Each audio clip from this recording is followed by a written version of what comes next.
নৰেন্দ্ৰ মোদী ডাঙৰীয়াৰ আগত বিপিএফ কোনো ফেক্টৰ নহয়। প্ৰমোদ বড়ো ডাঙৰীয়াৰ নেতৃত্বত এই কামখিনি হৈ আছে। ইয়াত যিটো পিচটো মেইনটেইন হৈ আছে, নিশ্চয় শান্তি য'ত আছে তাত প্ৰগতি থাকিব, আৰু শান্তি আৰু প্ৰগতিৰ কাৰণে আমাৰ প্ৰাৰ্থীক ট্ৰেক্টৰৰ ছবিত ভোট দিব। ট্ৰেক্টৰ আছে, হাতীও আছে। জয়ন্ত বসুমতাৰীক ভোট দিয়া মানে মোদী ডাঙৰীয়াৰ হাত শক্তিশালী কৰা, হিমন্ত বিশ্ব শৰ্মা ডাঙৰীয়াৰ হাত শক্তিশালী কৰা, প্ৰমোদ বড়ো ডাঙৰীয়াৰ হাত শক্তিশালী কৰা, অতুল বৰা ডাঙৰীয়াৰ হাত শক্তিশালী। 1 নং ST কোকৰাঝাৰ সমষ্টিত আমাৰ আটাইকেইটা দলৰ অৰ্থাৎ মিত্ৰ গোষ্ঠীৰ ষ্টিয়াৰিং কমিটিৰ এখন সভা অনুষ্ঠিত হৈছিল, য'ত আমাৰ BTC চিফ তথা UPPLৰ সন্মানীয় সভাপতি প্ৰমোদ বড়ো ডাঙৰীয়া উপস্থিত আছিল। লগতে আমাৰ BTCৰ যি আমাৰ কোকৰাঝাৰ সমষ্টিৰ অন্তৰ্গত চিৰাং, কোকৰাঝাৰ আৰু বাক্সা জিলাৰ আটাইকেইটা দলৰ সন্মানীয় বিষয়ববীয়াসকল, আমাৰ সন্মানীয় বিধায়ক তথা UPPL দলৰ সাধাৰণ সম্পাদক লৰেন্স ইছলাৰী প্ৰমুখ্যে আমি আটাইবিলাক উপস্থিত থাকিলোঁ। আমাৰ ইয়ামসকল আছিল, MCLA সকল আছিলে, জ্যেষ্ঠ নেতৃবৃন্দ আছিলে। আগন্তুক যি 7 মে' তাৰিখে তৃতীয় ফেজত আমাৰ 1 নং ST কোকৰাঝাৰ সমষ্টিৰ নিৰ্বাচন হ'ব। এই নিৰ্বাচনত আমাৰ যি ইলেকশ্যন মেনেজমেণ্ট কমিটি আছে, নিৰ্বাচন প্ৰবন্ধন কমিটি, আমি কিদৰে আগন্তুক দিনত আগবাঢ়ি যাম, আমাৰ ৰণকৌশল কি হ'ব, আৰু 1 নম্বৰ যিটো আমি 1 নম্বৰ হ'ব লাগিব NDA প্ৰাৰ্থী জয়ন্ত বসুমতাৰী ডাঙৰীয়া, তেওঁৰ সপক্ষে নিৰ্বাচনী প্ৰচাৰ তুংগত তোলা আৰু অধিক জোৰদাৰ কৰাৰ নিমিত্তে এইখন সভা আমি আজি অনুষ্ঠিত কৰিছিলোঁ।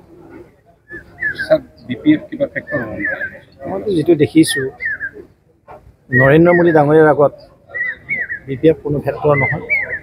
আমি তৃতীয়বাৰৰ কাৰণে প্ৰধানমন্ত্ৰী পদত নৰেন্দ্ৰ মোদী ডাঙৰীয়াক অধিষ্ঠিত কৰিব পাৰোঁ, আৰু সেই নিমিত্তে সন্মানৰ 1 নং ST কোকৰাঝাৰ সমষ্টিৰ ভোটাৰ ৰাইজে বিকাশৰ আধাৰত মোদী ডাঙৰীয়াই যিদৰে মান সন্মান দিছে, মাননীয় মুখ্যমন্ত্ৰী ডক্টৰ হিমন্ত বিশ্ব শৰ্মা ডাঙৰীয়া, লগতে আমাৰ BTC চিফ প্ৰমোদ বড়ো ডাঙৰীয়াৰ বলিষ্ঠ নেতৃত্বত আজি BTCৰ আটাইকেইখন জিলাত যিদৰে কাম কাজ হৈছে, নিশ্চিতভাৱে এই অঞ্চলৰ ৰাইজে বিকাশৰ ধাৰাৰ লগত থাকি ভাৰতীয় জনতা পাৰ্টি, UPPL আৰু অসম গণ পৰিষদ যি মিত্ৰ গোষ্ঠীৰ প্ৰাৰ্থী জয়ন্ত বসুমতাৰীক ইয়াতে কোকৰাঝাৰ সমষ্টিত ট্ৰেক্টৰৰ ছবিত ভোট দি আমাৰ প্ৰাৰ্থীক বিপুল ভোটত জয়যুক্ত কৰিব। অসমত কিমানখন আসন পাব বুলি ভাবে? আমাৰ এতিয়ালৈকেতো 13খন গৈছে, অলপ বেছি নহ'লে 14খন আছে। 13খন আমাৰ ইতিমধ্যে আমি 13খন পাবলৈ আমাৰ এটা সমীক্ষা আগবাঢ়ি গৈছে। কোকৰাঝাৰ সমষ্টিক দুবাৰকৈ প্ৰতিনিধিত্ব কৰা নৱকুমাৰ শৰণীয়াক যিহেতু এইবাৰ নিৰ্বাচন এইবিলাক আৰু বড়ো অবড়ো এইবিলাক চলে নেকি? কওকচোন। আমি মানুহ, প্ৰথমে কথা মানুহে মানুহৰ প্ৰতি সন্মান থাকিব লাগে। ইংৰাজীত তাকে কৈছে যে ৰেচপেক্ট টু ইচ আদাৰ বুলি কৈছে। আমাৰ মাজত জাত পাত ধৰ্ম সম্প্ৰদায় কৰিব নালাগে দেই। আমাৰ মাজত কৰিব লাগে বিকাশ। যিদৰে নৰেন্দ্ৰ মোদী ডাঙৰীয়াই 4টা স্তম্ভলৈ কাম কৰিছে, 4টা সম্প্ৰদায় বুলি কৈছে। কি বুলি কৈছে? যুৱক যুৱতী, মহিলা, কৃষক বন্ধু, অন্নদাতা।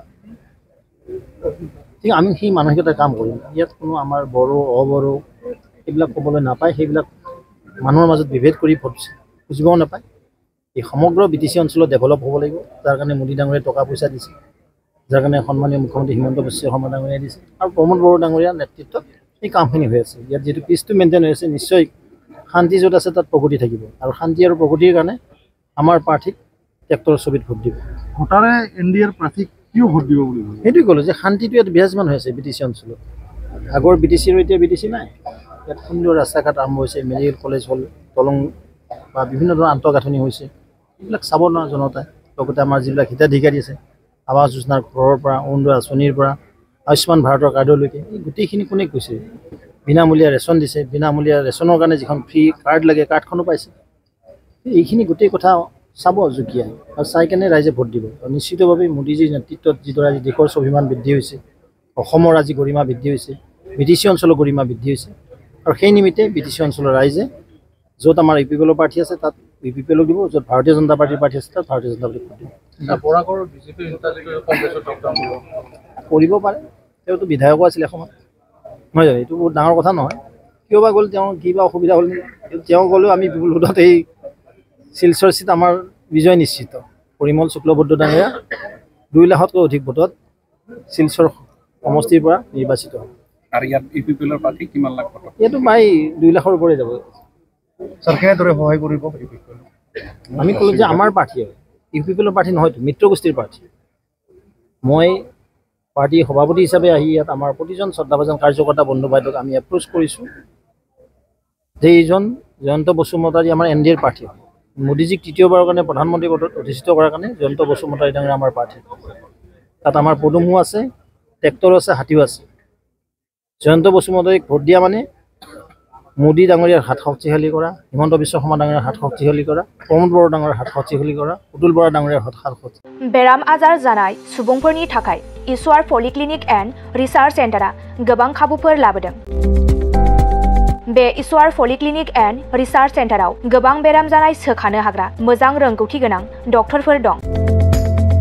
क'क्राझार सहरनि खार गामि निउ फ्लाइअभारनि साखाथियाव थानाय ईश्वर पलिक्लिनिक एन्ड रिसार्च सेन्टारा गोबां फेसिलिटिज एबा खाबुफोर फोसावदों। ईश्वर पलिक्लिनिक एन्ड रिसार्च सेन्टारनि फेसिलिटिफोरानो जाबाय obstetrics and gynaecology, general surgery, orthopaedic surgery, laboratory, ultrasonography, casualty, paediatrics, pathology, pharmacy, laparoscopy surgery, NICU, x ray आरो ईश्वर पलिक्लिनिक एन्ड रिसार्च सेन्टारा 24 घन्टा जेब्लाबो खुलायै थागोन।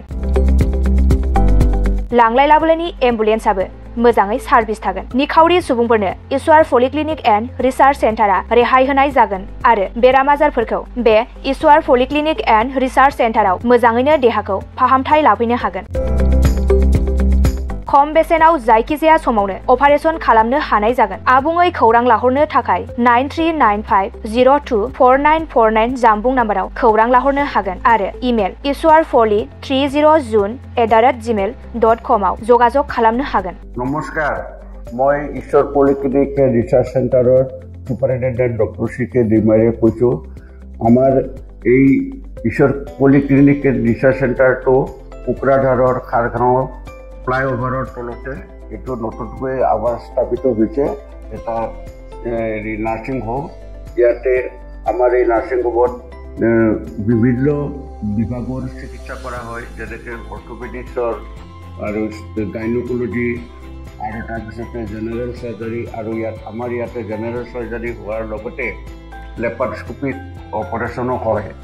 আমাৰ ইয়াতে সুবিধা আছে, যেনেকৈ আমাৰ লেবৰেটৰী আছে, এক্স-ৰে, ছ'নোগ্ৰাফি, এইবিলাক সম্পূৰ্ণ আমি ৰাইজক ছাৰ্ভিচ দিবৰ কাৰণে যুগুতাইছোঁ।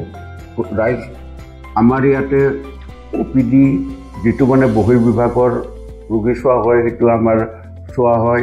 তাৰোপৰি দিনে ৰাতিয়ে আমাৰ ইয়াতে অপাৰেশ্যন কৰা হয়। গোটেইখিনি সুবিধা আপোনালোকে পাব। ইয়াৰ উপৰিও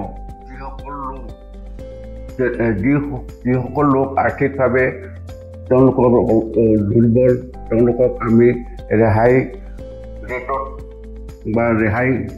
ৰেটত আমি চিকিৎসা কৰিবৰ কাৰণে যত্ন কৰিম।